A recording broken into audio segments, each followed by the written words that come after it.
Hello, my name is Callie and I am going to do a deck review of Tarot of the Hidden Realm.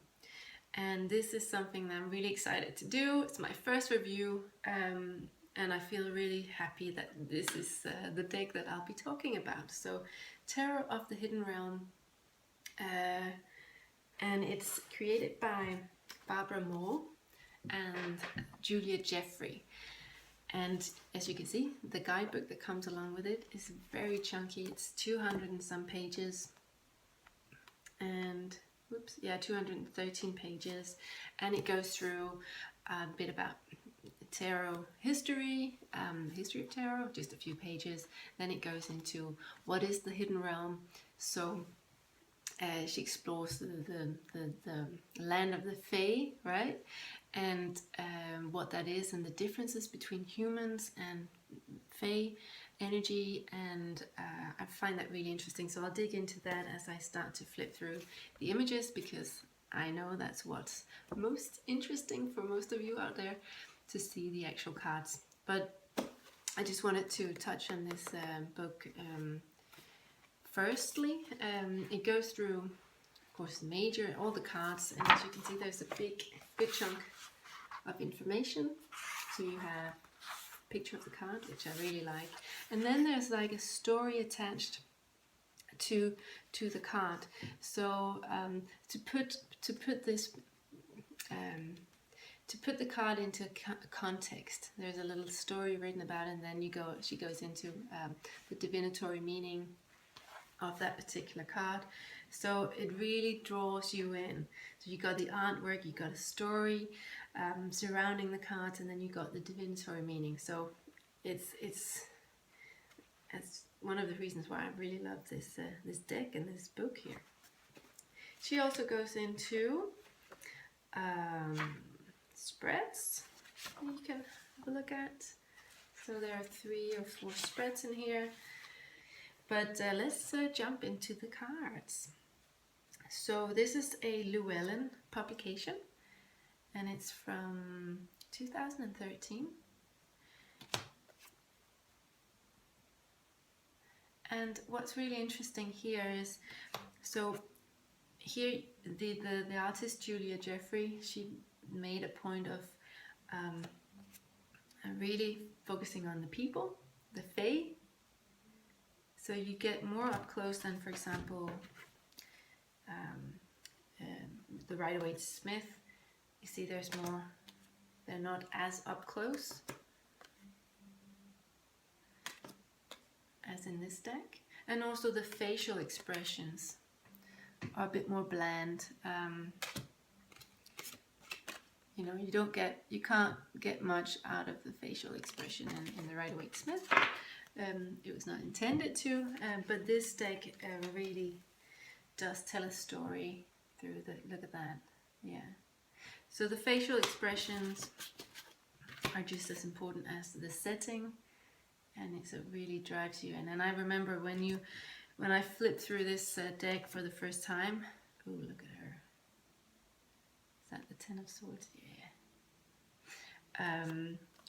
Because they're so distinct, I really had this sense that their individual personalities come across, and you sort of have an instant connection and relation to them. It's like you know that archetype somehow. And so I really took my time, first time I flipped through this, and I've been enjoying it ever since. So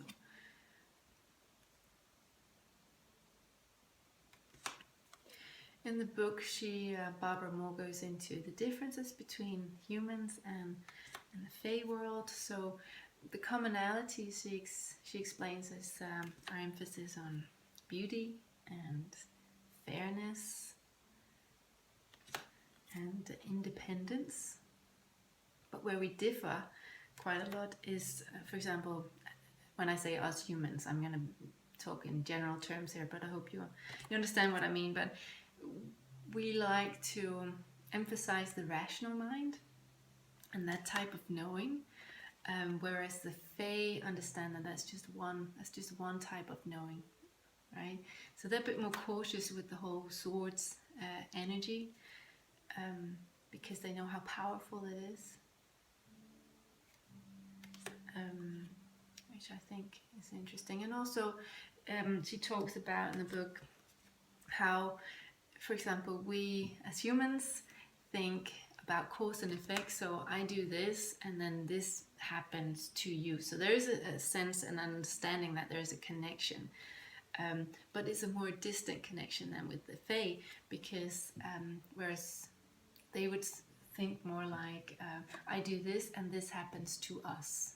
Whereas as humans, I do this and this happens to you. Do you understand what I'm trying to get at?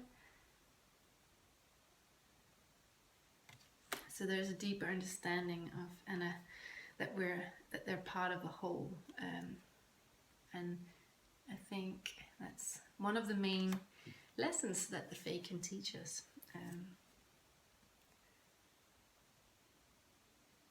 This notion that we're not separate. And in this deck, you have, like in most modern tarot decks, you have the elemental associations with the 4 suits. So you have wands and cups and swords and pentacles.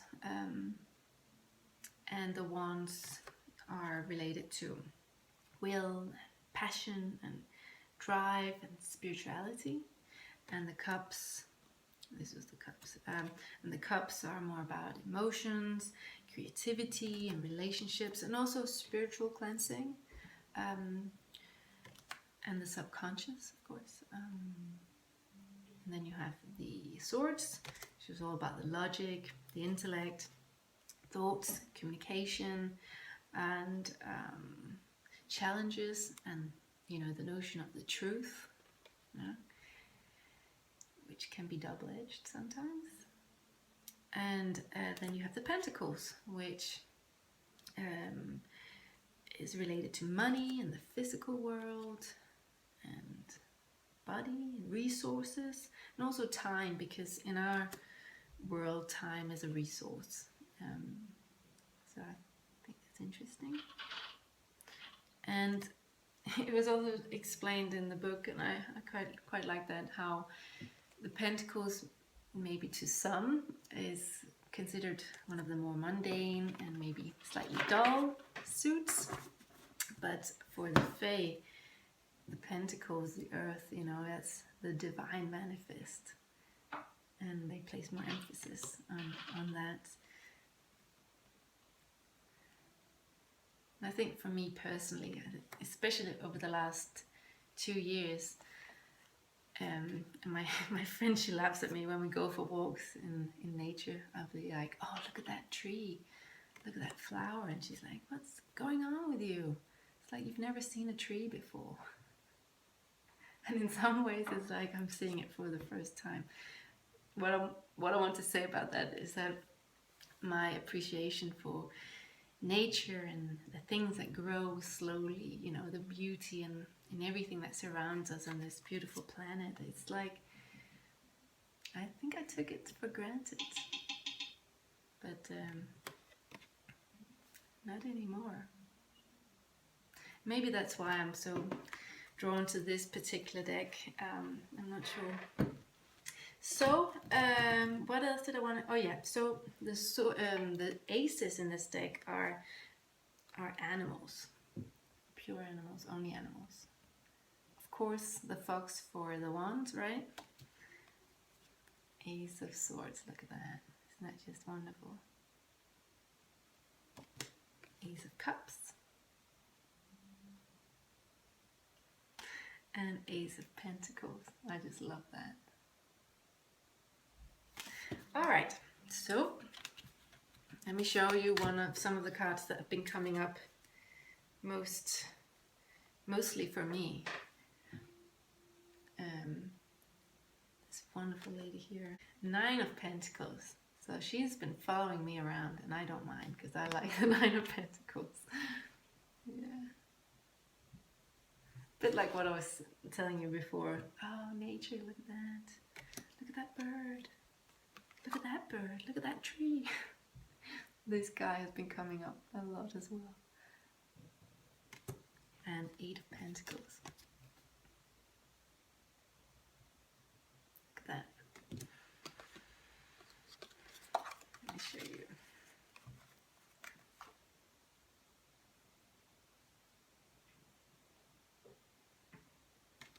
So, you know, see, this is water. This is 6 of Cups. See how the elemental energy of waters really, really comes out, and it's emphasized in this deck. Queen of Cups. Last time I pulled her, I was near the ocean, and I didn't think about it until later, but I actually jumped into the ocean and I swam in it. Well, I didn't swim in it. Actually, I just dipped my toes. More than that, I think it came up to here, but it was so freezing cold. My friend and I were like, okay, that's enough. Let's get out of here. But we did it, and it was exhilarating. Okay, so I wanted to give you a taste of how the book reads, and one of the cards. So I picked the 10 of Wands because I think it's just so, the message, and if I could pick it up, there it is. The message and the image is just wonderful. So you might know the 10 of Wands in traditional right away. You see there's a completely different feel to this card here, and I want to just read it to you. Not explain it, just have you listen and sit with it. Okay, let's see if I can hold it up while I read. Okay. It feels so fragile, even to his gentle hand. He holds it carefully, imagining a tiny phoenix within, growing in strength, but not yet ready to be born. The egg trembles slightly against his palm. Moving the treasure near his heart, he stills himself and quiets his breathing until he feels the beating life in the egg match that of his own. When will he feel confident? When will he not worry about damaging the gift he's been given? Even after careful preparation, making himself ready with paint and beads and meditation, he worries. Yet this is what he wanted. This is his life. The thumping and the egg grows stronger and steadier. His own rises to meet it. With each chorus of tarump, tarump, tarump, his courage increases. He presses the egg more closely to his chest until he can feel the immeasurable energy and infinite potential within. Only thin shells, the eggs and his own, separate him from it. Although still somewhat uncertain, his desire overcomes and he hesitates no longer. In between one thadump and the next, he and the egg merge.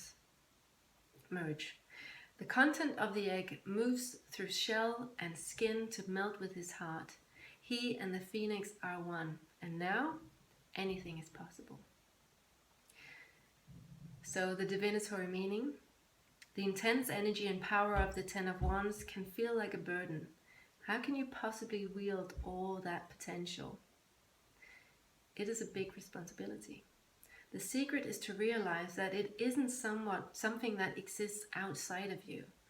It is your own passion to be lived and expressed through your life, not something external that you have to manage. The difference is subtle but important.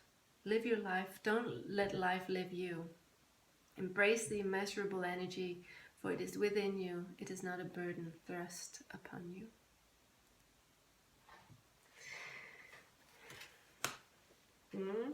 Yeah. All right.